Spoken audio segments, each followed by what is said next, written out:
Assalamu alaikum. Welcome to New Wave Global. I'm Rabia Mahmood. New Wave is an independent news site which relies on your feedback. Please do like, subscribe, comment, and engage with our work. This is a quick segment on the recent arrest of Pakistanis or people of Pakistani origins arrested in Spain and Italy for terrorism, that is, planning attacks on blasphemers, and their affiliation with Tehreek-e-Labbaik Pakistan. A Pakistani woman is also among the culprits, who was managing a women only group where she was inciting the other women, and they were also identifying targets. And these were total 11 people, one in Italy, 10 in Spain. And this is also a part of a long running operation, according to the news media and the police departments of these two countries. And it has been 3 years that such operations have been and such investigations have been taking place in Europe against these individuals. Tehreek-e-Labbaik Pakistan is a political party, a registered political party in Pakistan, but is of far right, is from far right, and is extensively campaigning on the blasphemy issue in the country, and is also individuals who support TLP or who are from the party themselves have been active in acts of violence and carrying out acts of violence against the religious minorities, or also instigating against them in the name of supremacy of majoritarian Islam. To speak more about this, we have with us senior journalist and editor Tahir Imran Mia. Tahir was formerly affiliated with the BBC and Dawn. He has written extensively for Pakistani and international press in English and in Urdu both. Tahir is currently based in the Netherlands. Tahir, welcome to New Wave Global. Thank you. I was watching videos of the arrests on the website of the Italian police and also how they have pieced together all the raids. And it showed about 10 arrests, I mean, as far as the video is concerned. And they also showed confiscating a lot of cash and other materials from these places where these men and one woman were living. Can you please walk us through what exactly happened and how did these raids take place? One of the most important things is to remember that this is not something new.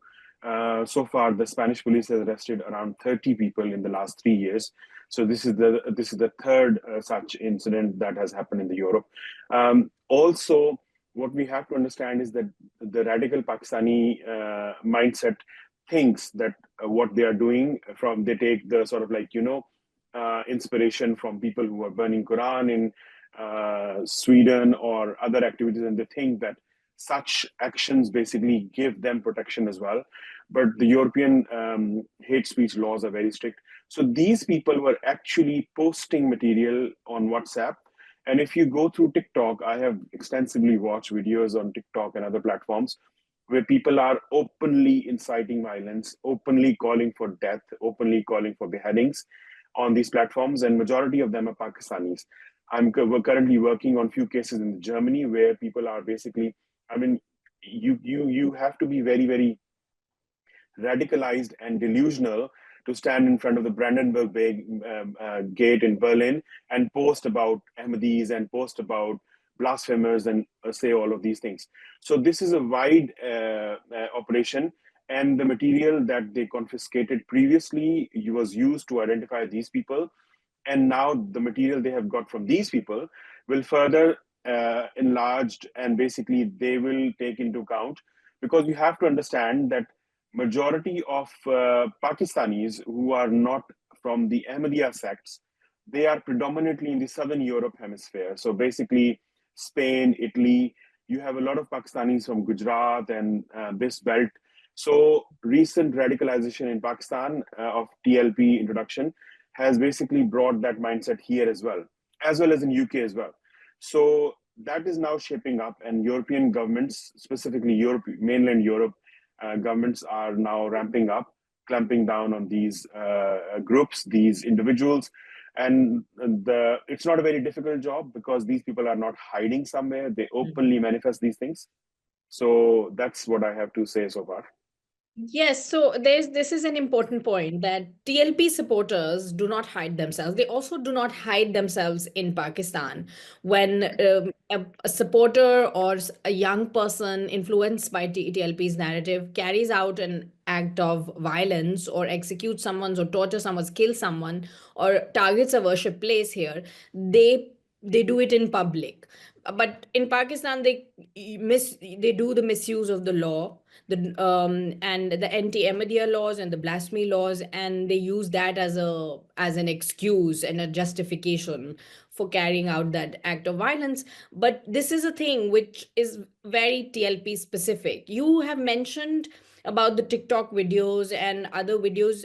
You're saying that we do know that in Pakistan, yes, TikTok is widely used by TLP and its supporters to just propagate and promote their agenda, and WhatsApp as well. But the TikTok videos you're talking about are those of people of Pakistani origins in Europe. Yes. So there is a huge cache of videos still online, still available to watch in Urdu mostly, where people are openly calling for death, calling for beheading of people who are basically blasphemous according to them, or who belong to the anti-Ahmadiyya faith. You remember there was a video from UK where there was an Ahmadiyya bookstall where some TLP members came, and there was an interaction over there. So such incidents have repeatedly like posted, and the problem is that a lot of these people are still illegal, as per se, because they don't have any legal documentation. They are overstaying their visas. Some of them are in the process of, there was a huge rush of people to Spain and Portugal to get that, residency where they have to pay taxes. And so they are majority people who are in the process of basically getting some legal documents, or they are either illegal. They came by boat, or they came through Libya and Turkish route. So these people do not have any understanding of the laws. They are mostly brainwashed, and they carry that mindset here as well. And you have to understand that this mindset is so rampant. So for example, the person who was laying the floor of my apartment, he was basically an Ahmadi. So I asked him, and he specifically mentioned that do not tell others who were laying the floor that I am an Ahmadi, because they do not like me. So people who like are Ahmadi, they are often removed from the job here because they are not full-time jobs, 0-hour contracts, or no contracts at all. So that sentiment is still prevalent, and it's increasing in Europe as well. You're saying that some Ahmadiyya individuals in Yeah, Europe who are in these who are sort of daily wager exactly, contractual, who exactly. are who are Working in a doing those kitchen kind or a of restaurant. jobs, Yeah, yeah, they can get fired by who? exactly. Their employers who are Pakistani Muslims. Yeah, I Okay, have okay, so I have seen okay, 3 examples. So okay, basically, so I'm just talking about the sentiment basically. So the sentiment, the TLP sentiment is basically very much prevalent in people who are basically here. And you have to understand that expats become more religious in some way. You have to understand, the Uthiapa, sentiments or mentality. So this is exactly the same. So people become more radical because they could not they could not justify. I don't know. This is what I understand, that they could not justify their connection to faith here. So they try to supplement it by becoming more radical. And so they will often object you the way you are wearing clothes, or they will object that you are not Muslim. They will object that you will be shocked that I found out recently a convert Dutch woman who's married to a Pakistani. She told me that Ahmadis and Shias are kafirs. Didn't you know that? And I was shocked. So this okay. is very interesting. Okay, so just some context that what you're saying is that of course, TLP is Sunni Barelvi, so it's the Exactly. majoritarian, denomination. They represent the majoritarian denomination in Pakistan. So, but you're saying that in Europe, those religious biases, which can be very violent and of course they're bigot, reek of bigotry, Pakistanis have carried those biases with them to Europe as well, and that's how they are sort of going about their daily business. And for instance, like you're saying that an Ahmadi daily wager or contractual worker, one or more than one, are likely to lose their jobs if they're working with Pakistani business owners, right? Yeah, or hide their faith. Or hide their faith, which is a continuation of what they have to do in Pakistan. And of course, in Pakistan, there is a rampant anti-Ahmadiyya campaign by the TLP and the anti-Christian campaign, Jaranwala last year in 2024 or in 2023, the Jaranwala attack on Christian settlements and churches was also instigated by members and supporters of TLP and Ahle Sunnat wal Jamaat. Research shows that, and investigation and fact findings by NCHR and HRCP reveal that. So, but as far as these Pakistanis who've been arrested in the recent raids, on March 3rd, I think this happened on March 3rd, and it was reported a few days afterwards, and now Pakistani papers have picked it up, and Indian as well. uh that they do not really explain much about from the newspaper and the press release, or release by the police. They do not really talk about what all they were promoting, but one thing stands out, that they were promoting the agenda on the blasphemy issue. They were lionizing those who carry out blasphemy killings in Pakistan or abroad. And of course, they want it to happen in Europe. And another interesting thing is that this women only group, because there's a woman arrested, women only group, or TLP sisters or Labeg sisters, that's where they were identifying targets as well. And we are seeing women being more active with TLP in Pakistan also. But we don't know whether this was specifically anti-Ahmadi, their activity, or just like generally what they think, or or against people they think are blasphemers. I did some digging, and what I found out, and I spoke to a couple of people. So basically, a lot of these WhatsApp groups are pan-national. So they are people from Pakistan in those groups and TLP groups, and then they become this sort of like a chapter of like Barcelona and a Spanish chapter, and basically all sorts of things. So these groups are specifically created to highlight sort of like a blasphemous or Ahmadiyya content, or people who they think that they are individuals who they think are not religious or not according to their thinking. So these groups are basically sort of troll groups, but sort of like a extremist troll groups. So what they were doing was that they were basically the reports, for example, the Huffington Post Spanish version and other publications. They said that they identified few individuals who they thought were blasphemous or who they thought were propagating Ahmadiyya teachings, and they were planning to basically do something about it. There have been incidents. You have to understand that the individual attacks on people who are critical to, like, there's like Islamic faith in the wider sense, and the Pakistanis. So, for example, recently the guy in Spain was murdered, who was famous for Sweden was murdered, who was famous for burning Quran. So these individuals basically feel the urge, and there are group created. So mainly these groups basically post stuff, and they are commenting and they are promoting content, because in Pakistan it's not as easy to do so. While sitting abroad, you think that you can do that, but some of these groups, according to sources, went far ahead, and they were actively thinking about killing and actively thinking about carrying out attacks on individuals who they thought were blasphemous, or who they thought were actively involved in promotion of Ahmadiyya faith. So Ahmadiyya faith is part and parcel of this organization, the TLP's agenda, and they are actively working. In UK, they are very, very active. In Europe, they are mostly active in Southern Europe.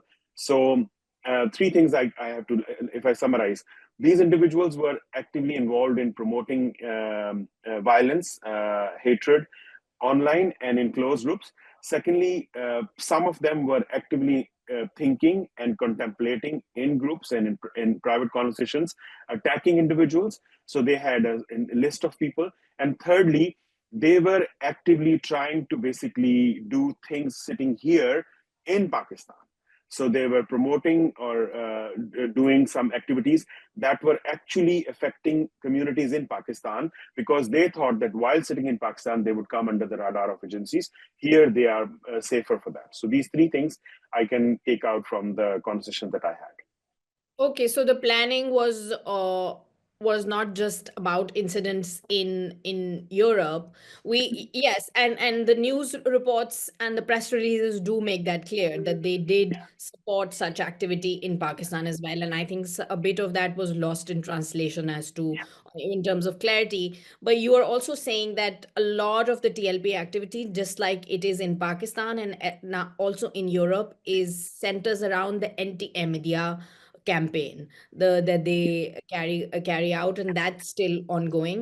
And yes, and these were in excuse me, encrypted groups. And one Yeah. thing that really stands out in the police statement is that these groups were structured, organized, and hierarchical. Like they had a hierarchy, so it was just a very well organized campaign. So But what basically, is, yeah. Rabia, the way, for example, Taliban works, the way Islamic states work. So there is an Islamic state for Khorasan, and then there are subgroups, and then there are amarats and everything. So there is so there is a Tehreek al-Labbaik amarat for Spain, and then there are sub amarats for like Barcelona, and then there is a women wing. So there is a proper structure in that, and there are individuals who are either given responsibility or they are sort of like chosen for that. And those people are in then among those groups there are people who do social media activity, and they are basically, so one of the points that I see in the reports is glorification. So for example, when the minarets of Ahmadiyya mosque, or there are people arrested in Daska, they were proper glorification, and they were like writing scathing reviews of that and tweeting about it, writing Facebook posts. Some of them were making videos. So I have some videos. The problem I have is that these 11 individuals or the previously arrested people were not identified. So I do not have the names to match. If I find out later on that these are the individuals who were arrested, so I might have videos of them actually saying a lot of horrible things online, because there is a how do you say, there is a pile of data available online in public access that actively justifies what these police reports are saying. So it would be a very straightforward case, and these people will be convicted, and they will go to jail, and some of them will be deported eventually, because a part of their residency agreements, they do not have to have a criminal record. And this is going to end up as a criminal record on their residency records. Yeah, and do we know that you were saying that there have been 30 people arrested so far over the three years? So, do we know anything about what happened to the previously arrested So men? previously arrested people were basically charged, and some of them are serving their sentences. Some of them were fined, and a few of them were deported as well. I'm trying to get that data. I just basically, to be honest, I was not very much actively working on the story. So after your message, I started digging. So I will have more information about it. But for example, so basically, Central Court of Instructions number 6, basically, that is dealing with the Spanish court, that is dealing with these arrests. And they say that, according to press release from the National Police, investigation is part of the third phase of Mhm. an operation that has resulted in 30 arrests in last 3 years. So, so this is like, so I'm trying to get information about people who were arrested, and maybe some kind of information. So hopefully I will have it in a couple of days, and maybe we can talk again.